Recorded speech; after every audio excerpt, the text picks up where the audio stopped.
Willie D Live. What's up, family? You're not going to like this at all. We got non-black content creators who are now eating off the likes of AI black women and other personalities who are black. Yeah, fam. It is amazing how they hate us so much, but love us so much. I'm trying to figure that out. I mean, they absolutely love our rhythm, but hate our blues. Ain't that something? Family, this particular account got over 2 million followers on Instagram in less than 3 weeks. 3 weeks.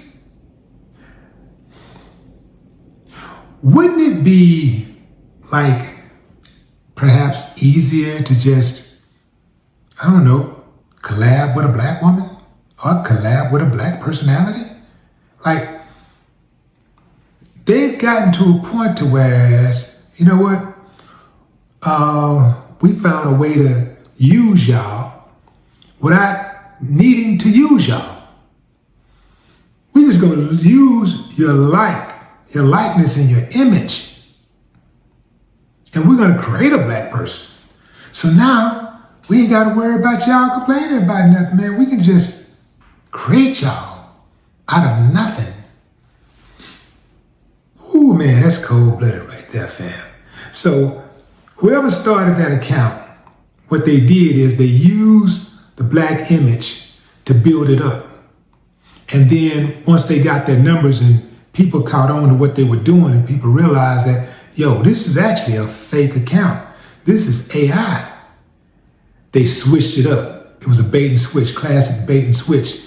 They changed it up and turned it into something different. So I don't even know what they're going under now, but they changed the handle. So it could be a traveling Instagram account now. We don't know. It could be a neo-Nazi Instagram account. We don't know. But that's what they did, the classic bait and switch. It is absolutely remarkable the way that they do that. You know, they do it in Hollywood too. They use black people to build up, let's say, I don't know, a network like perhaps like Fox or UPN or something like that, right? Use black people to build it up, right? And then once they build it up, then everybody else come along and eat off of it, and they squeeze black people smooth out of the picture. You know what they did? That's what they did with Fox, and that's what they're gonna do with Tubi, by the way.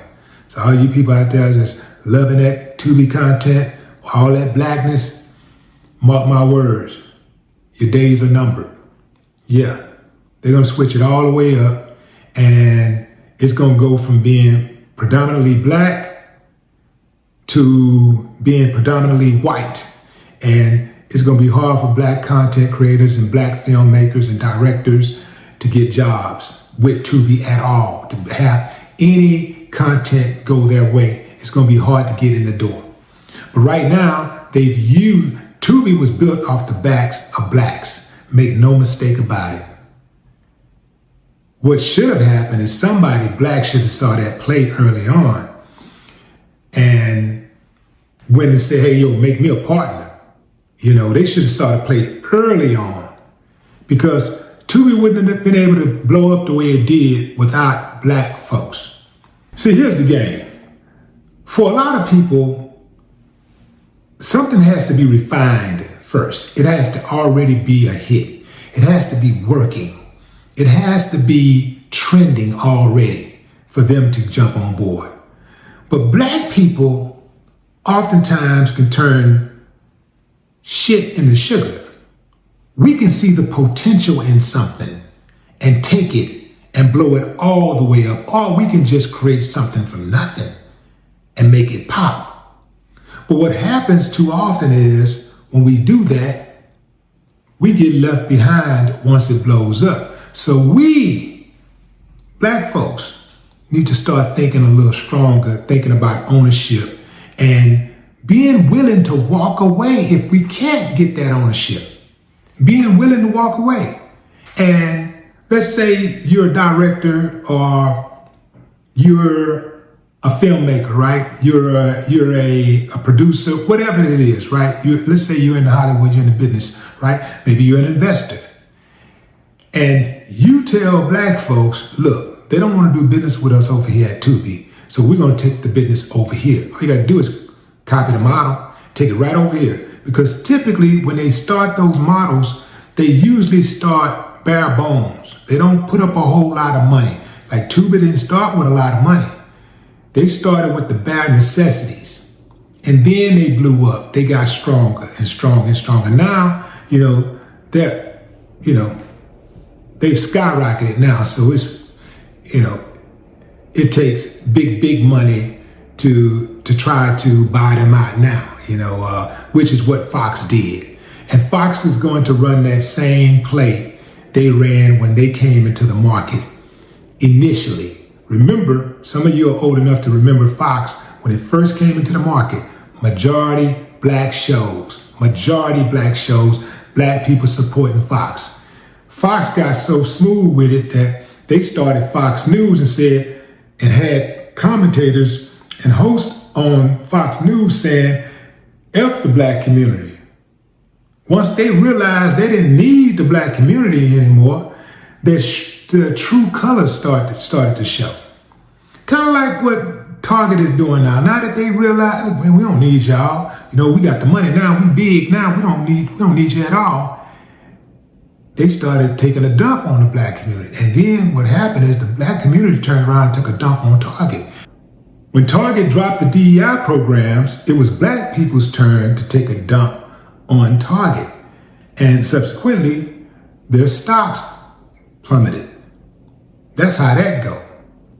But they love to get on top on the backs of blacks and then turn their back on blacks. Look, the whole damn country did the play with slavery. We built this country, make no mistake about it. Anybody that tell you different is a bold-faced lie, and they know it. Oh, we absolutely built this country. And once we built it, they had the nerve enough to call us lazy. When we wanted to get paid, when we wouldn't work the little shitty jobs anymore, they had the nerve to call us lazy. And then, even when we was working, they had the nerve to call us lazy because we didn't want to work for the amount that they wanted to pay us. They had the nerve enough to call us lazy because we wanted a day off. This is what they do. This is a pattern.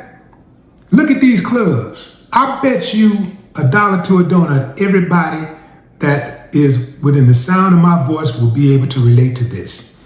How many times have you went to a club or you've known of a club that was kind of like anti-black? There's, it really wasn't no place the black people went because they didn't feel welcome. And the club was popping and they was very picky about who they let in. You could have on some shorts. This guy gets in because, he's of a certain hue. This guy, no shorts. Well, that guy just got, hey. So they will have their little spots and they say, no, y'all can't come in, you can't come in. And then when their crowd leaves and goes somewhere else, when a new club opens up and that crowd abandons them to go somewhere else, what do? They turn to the black promoters to save them. This happens in every major city in America, and I'm sure secondary markets also. They always turn to black people to save them or to help build them up. And then when we build them up, they turn it back. So what I'm saying to y'all is, whether you are a consumer or you are an employee of that company, figure out a way to work yourself into some equity, because you should not be helping to build up a multi-billion-dollar company and you walk away like a worker. You can be fired at any moment like a worker. Don't let them play you like that, man. Don't let them play you like that.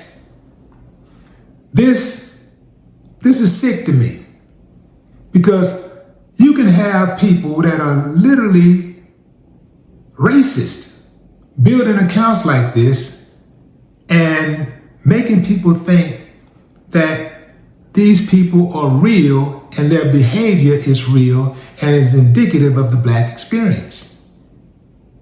But what say you, fam? Drop a comment. I'd love to hear your thoughts. No more talk.